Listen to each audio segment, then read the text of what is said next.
शहादा नगरपालिका कुणाची, सत्ताधाऱ्यांची, विरोधकांची की जनतेची?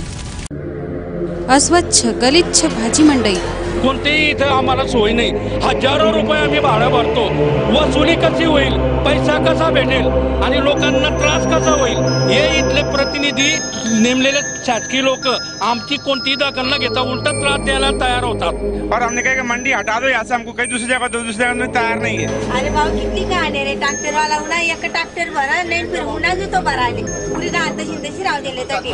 शेवटी आम्ही माणसं आहोत का जनावर आहोत, मला हे समजत नाही। कोणी दखल घेत नाही, असं का होतं वारंवार नगरपालिकेमध्ये? केबीएननी आमची काहीतरी आता दखल घेतलेली आहे, तर याच्यापासून आम्हाला आता नवीन कलेक्टर आलेले आहेत, ते आरोग्यावर जास्त लक्ष देत आहेत। तर आमची ही विनंती आहे केबीएनला की ही दखल कलेक्टर साहेबांपर्यंत द्यावी आणि आमचे हे प्रश्न सुटावेत। बेवारस गांधी उद्यान सांगण्यास अतिशय वाईट वाटतं की या गार्डनचं मेंटेनन्स ज्याला आपण म्हणतो हे अजिबात नाही आहे।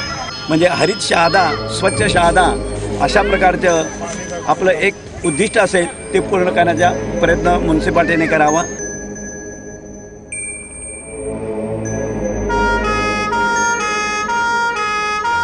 आरोग्य व्यवस्था सलाईनवर। या शहरामध्ये गोरगरीब माणसापासून सगळ्यांनाच शासकीय आरोग्य सेवा उपलब्ध नाही असं खेदाने म्हणावं लागतं आणि म्हणून शहादेकर नागरिक हे आरोग्य सेवेपासून वंचित आहेत। स्मशानभूमी मरणावस्थेत।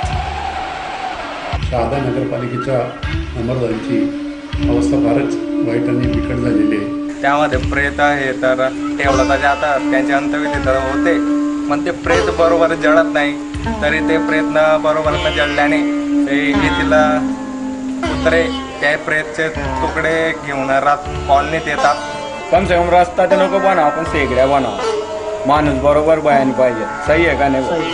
हा यावर त्यावर ध्यान नाही देणार आणि काय नाही करा ना। केबीएननी आमची काहीतरी आता अरे भाऊ किती कहाणी रे, ट्रॅक्टर कम से कम रस्ता ते नको बनाव, शेगड्या शहादेकर नागरिक हे आरोग्य बरोबर सेवेपासून बयान वंचित पाहिजे। आहेत। सही आहे का नाही? केबीएननी आमची काहीतरी ट्रॅक्टर वाला विनंती आहे की कोण देईल या साऱ्यांची उत्तरं?